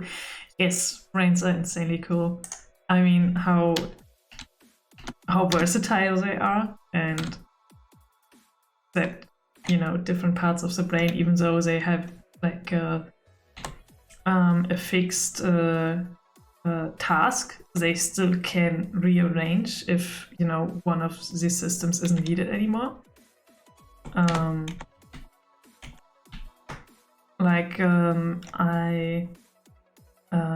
For some I had an internship where I needed to do some research on brains for like a learning game, and there's always this example of people who had you know, some part of the brain that was basically killed off due to an illness, or like how do you call it? It's like it's the other thing, you know. We have a heart attack when there's a blob of blood stuck, and you have the same thing in the brain. I don't know the medical term in English. I'm sorry. But basically, then some part of your brain gets killed off, and it's not reachable anymore. That's why you have like one half of your body that you can't use anymore. And they did some trials where they tried to force the brain to rearrange. So they put, you know, for example, there was one person who couldn't use their right arm. So what they did was a stroke. Yes, thank you, a stroke. So they put the left arm in a sling, and it was unusable to the person. So they constantly needed to think, I need to use my right arm. I need to use my right arm. And the brain rearranged itself over time. I mean, it took a lot of time and I think a lot of exercise, but they could move their arm again because, you know, the neurons are so versatile, and it just blows me away. It's amazing. So yeah, sorry, sorry about rambling the brain, but it's, you know.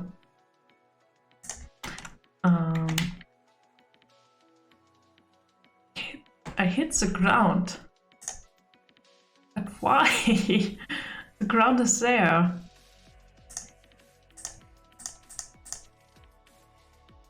Sorry for the tangent. No, it's fine. You know, it's be a cord-twisted rebel for a reason. Just fascinating topics is all. Especially, you know, what the human body is capable of, especially the brain. It's really amazing. I wish I knew more about it.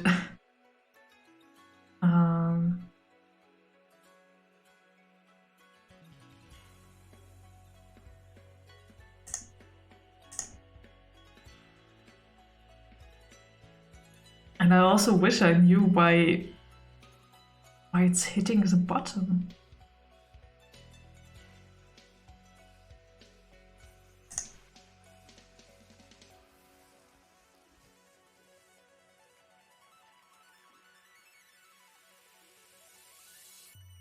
mean,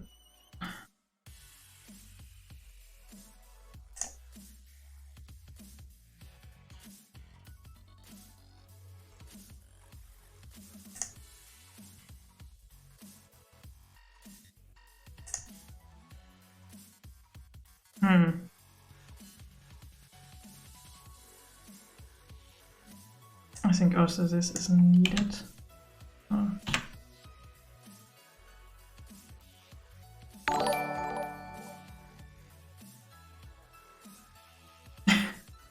Thank you for following, Phaedry.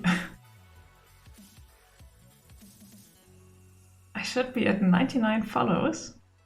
You're right. Maybe person 100 will join us today. That might be a nice ending to the stream. So no pressure if somebody's watching who's not following. Also a nice ending would be me figuring out this thing here, because otherwise it will bug me for the rest of the day.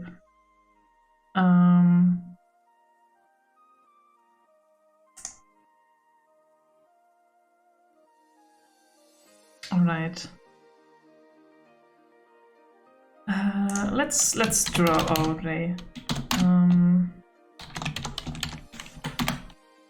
Because otherwise I don't think I will figure out what's going on. Ray origin. And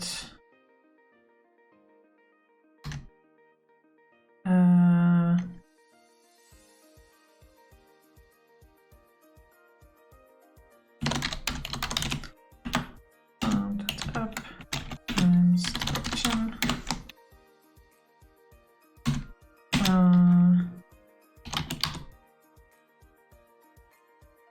Okay, it's first color. And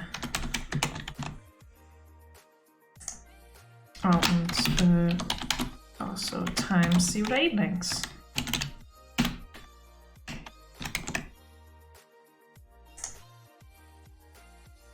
Okay, so let's have a look what's happening there.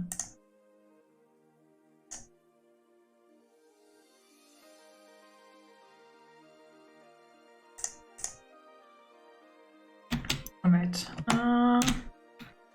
need divine. Okay,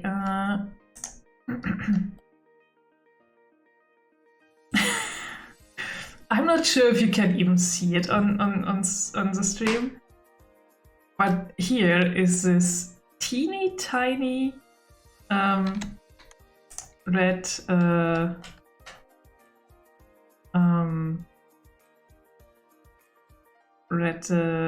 line that is the ray that we drawn, but it's just not. I don't get it. Now it's gone.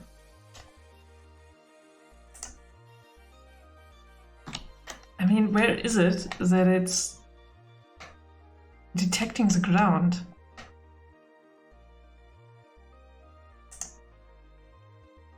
Tiniest little ray crust you ever did see. Yes, exactly. But then it's gone. And that's just...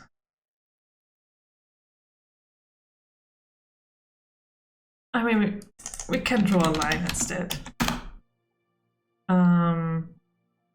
Not sure if it helps that much.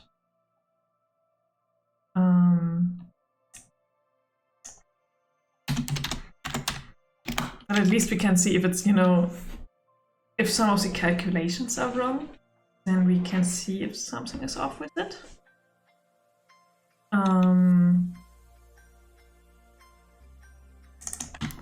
So what we will do, we use the ray origin.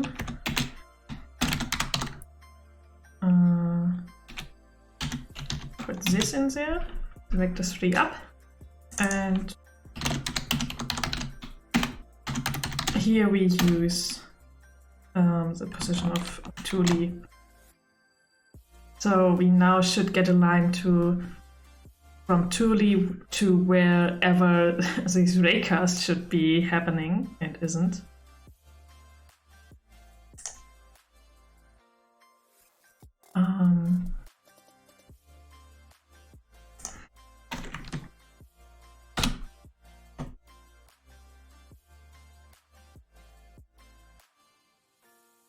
Okay.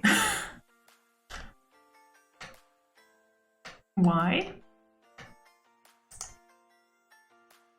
Why is it?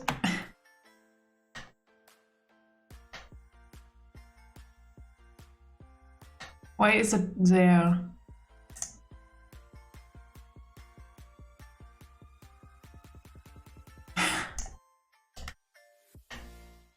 I mean, in theory, it should be like starting here, right? But it's down there. Oh, that's so weird. Okay. Delay origin.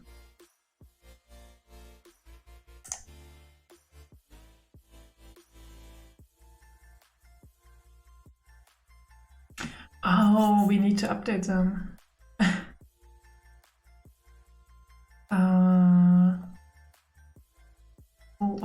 Okay. Let's see if this works. If it works, we can, you know, all be happy and call it a day maybe. Having Vine. Okay, so I hope it's just this, right? I hope. Okay. Let's see. Oh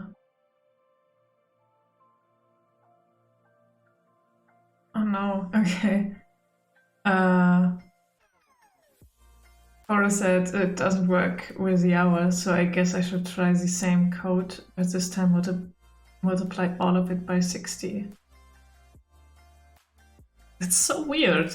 I mean, does it go into sleep mode or something like this when it's not activating for an hour?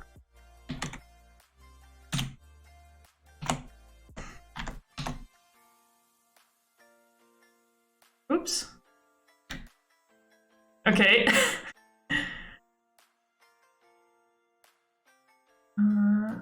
I guess so. Maybe there's something that can prevent it?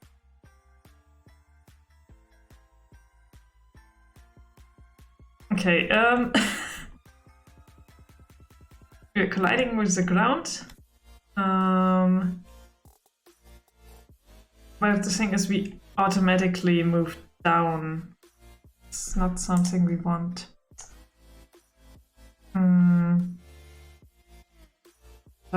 But this is easily, I hope.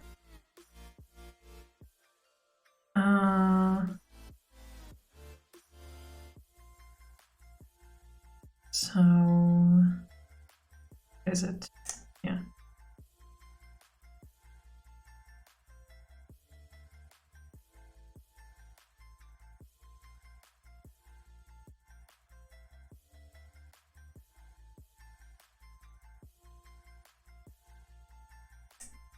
So I think we just want to,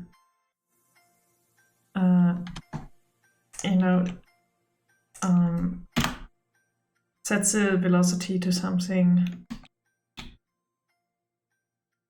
when if the distance from the thing we hit is too small.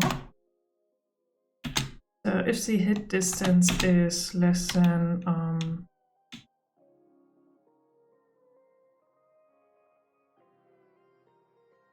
0.10 maybe, because it should be close enough to the ground, right?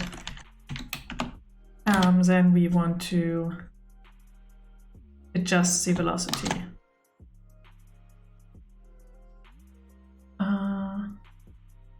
So let's try this again. Maybe we won't fall down the vine. I think 1 hour is just too long for the interval function because all it has to do is increment the counter.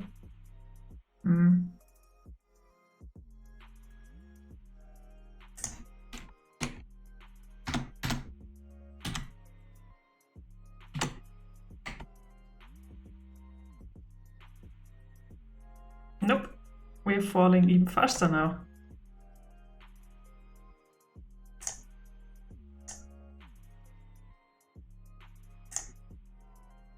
But we're just...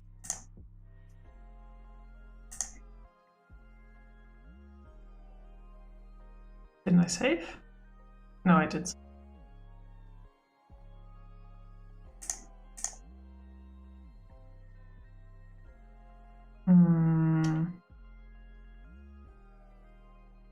Oh. So why are we falling down then? Is it this line? Because if it's not this line, then I have an entirely different problem. I mean, it should be this line, right? Because there's, you know, nothing else with the velocity going on. Ah! Okay. Apparently I have an entirely different problem.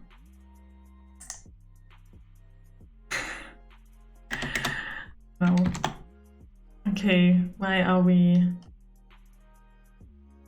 falling down?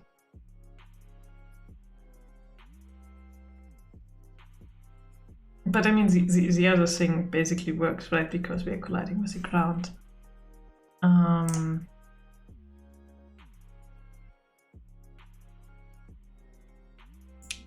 The code prints this time. I will leave it running as a test server until it works once, and then I will call it server. All right, okay. I'm crossing my fingers that you know it works. It still works when there's more than an hour to wait. The advantage of using Minus is that it won't send the message at the exact same minute every time. Yeah, okay. But I mean, it's still weird that, you know, it's too much time to wait and that it just stops entirely. Okay, all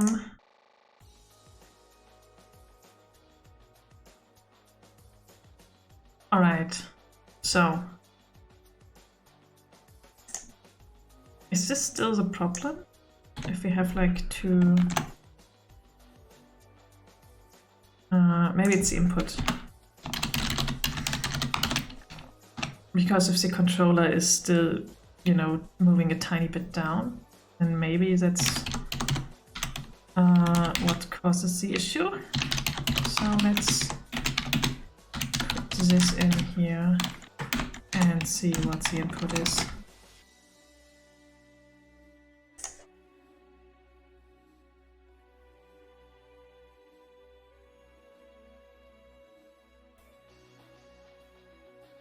Oh, Boris is working on a bot for our Discord server. That is based on our AI companion, this nasty guy here. Yeah, thanks Boris for the Discord link if you'd like to check it out, Phaedry. And the idea is that it, you know, once in a while, since this is, you know, the representation of the depression of our main character, it shows up in the Discord server, and then everybody has to basically scare it away with positive vibes. But you know, it shouldn't happen every hour or so, and that seems to be the trouble. That it's too much time to wait, and then it just doesn't do anything anymore. But Boris probably can explain the problem better.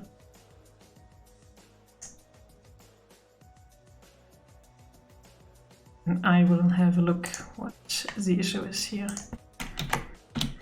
So, make Vine. Oh! Alright, okay.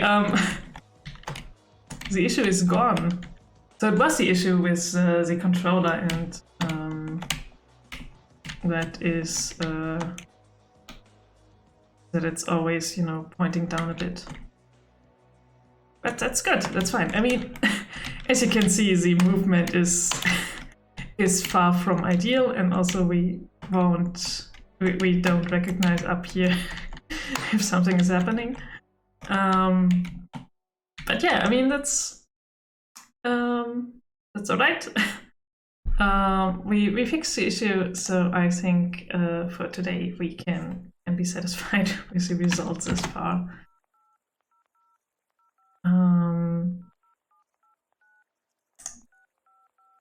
Yeah, so we created a new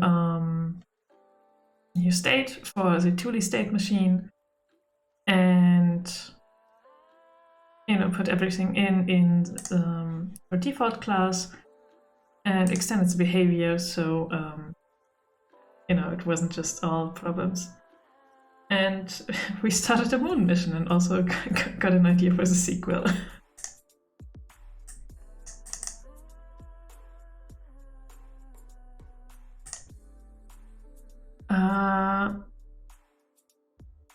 The Discord invite goes to a deleted room. What?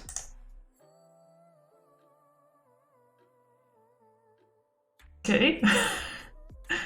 So thank you for letting us know.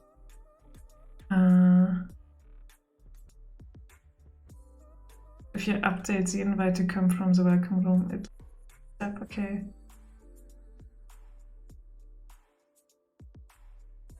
Okay, I will update the link. Yeah, okay. Thank you for letting me know. I would otherwise not have. Yeah, I didn't know about it. All right. Yeah, thank you. I will get onto this and change it in the bot. But yeah, for now, I call it a day. As you might see by the stripes, it's still sunny outside, so I think I will go for a walk. As I mentioned in the beginning, there won't be a stream on Friday with friend Bo, so we have to push this to next week because there's a game jam. It's a German game jam, it's the health game jam, and this time the topic is mental health. So we thought it might be nice to, you know, have a change from Duru on the weekend, and it starts on Friday afternoon. I will see if I can stream a bit, but this would be more spontaneous, so that you see a bit of prototyping maybe. And yeah, so I will let you know in the Discord, and I will fix a link to that, obviously. So yeah, maybe we have a cool little project, or maybe nothing gets done. You know, it's a game jam. All right, thank you so much for being here. I hope you enjoyed it, even though it was, you know, a bit more rambling on where to put things than usual. And yeah, maybe see you sometime on the weekend. Otherwise, Monday is the dev update. Hopefully everybody will be healthy again by then, and maybe see you there. Until then, take care and have a good night. Bye bye.